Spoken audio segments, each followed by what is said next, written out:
कहां गया भारत का वो ब्रैटली जो खूनी बाउंसर से फिरंगियों के छुड़ाता था छक्के। खराब किस्मत ने बनाया गुमनाम बादशाह। धोनी भी जिस गेंदबाज की रफ्तार के थे कायल। शुरुआती 6 विकेट में बल्लेबाजों को किया था बोल्ड। स्टुअर्ट ब्रॉड भी इस गेंदबाज से खाते थे खौफ। क्या जसप्रीत बुमराह का भी इस गेंदबाज की तरह खत्म हो जाएगा करियर? क्यों इस बात के मिल रहे हैं संकेत?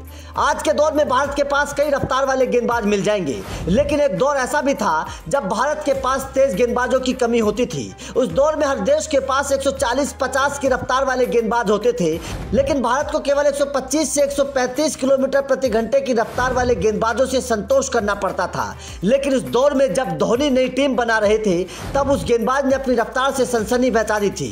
153 की रफ्तार से गेंद फेंककर इस गेंदबाज ने टीम इंडिया को एक नया सपना दिखा दिया था। इस गेंदबाज ने 2011 में विजय हजारे ट्रॉफी में 153 किलोमीटर प्रति घंटे की रफ्तार से गेंद फेंकी और सेलेक्टर्स का नाम अपनी तरफ खींच लिया। उसी साल MS धोनी की कप्तानी में उन्हें डेब्यू करने का मौका मिला। वनडे डेब्यू उनके लिए शानदार रहा, क्योंकि इस गेंदबाज ने करियर के शुरुआती 6 विकेट बैटर्स को बोल्ड करके लिए थे। असली तूफान तब आया जब वो इंग्लैंड दौरे पर गया। इस गेंदबाज की रफ्तार ऐसी थी कि एक बार स्टुअर्ट ब्रॉड की भी जान जाते जाते बची थी।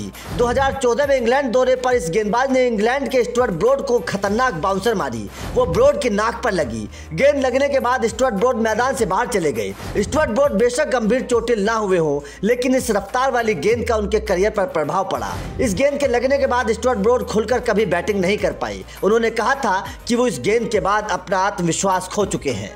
तो इस खतरनाक बाउंसर के बाद इस गेंदबाज को भविष्य के तेज गेंदबाज के तौर पर देखा जाने लगा था, लेकिन केवल करीब 4 साल खेलने के बाद आखिर इस गेंदबाज के साथ ऐसा क्या हुआ जो इसका करियर बर्बाद हो गया? क्या इसी तरीके से जसप्रीत बुमराह का करियर भी बर्बाद होने वाला है? इस गेंदबाज का नाम था वरुण एरोन। वरुण एरोन की कहानी क्यों बुमराह से मिलती है, चलिए आपको पूरी कहानी बताते हैं। वरुण एरोन टीम इंडिया में एक तूफान की तरह से आए, लेकिन फिर अचानक गायब हो गए।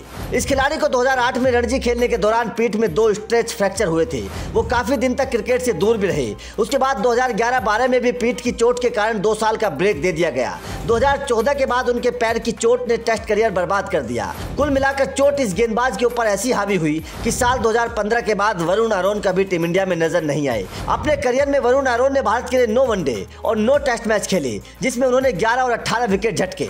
जो काम रफ्तार की वजह से वरुण एरोन के साथ हुआ, वही काम इस वक्त बुमराह के साथ होता हुआ नजर आ रहा है। बुमराह भी लगातार चोटिल हो रहे हैं। पीठ की चोट लगातार बुमराह को परेशान कर रही है। बुमराह भी चोट की वजह से लगातार टीम इंडिया से बाहर रहते हैं। दरअसल इन दोनों के करियर को अगर देखें तो वो है रफ्तार। जिस गेंदबाज के पास रफ्तार होती है, उस गेंदबाज की मांसपेशियां ज्यादा काम करती हैं। ऐसे में उम्र के साथ साथ रफ्तार वाले गेंदबाज जल्दी चोटिल हो जाते हैं। उनका करियर जल्द खत्म हो जाता है। तो आपका इस गेंदबाज के करियर को लेकर क्या कहना है? क्या आपको लगता है कि रफ्तार भारतीय गेंदबाजों पर भारी पड़ती है? कमेंट करके जरूर बताएं।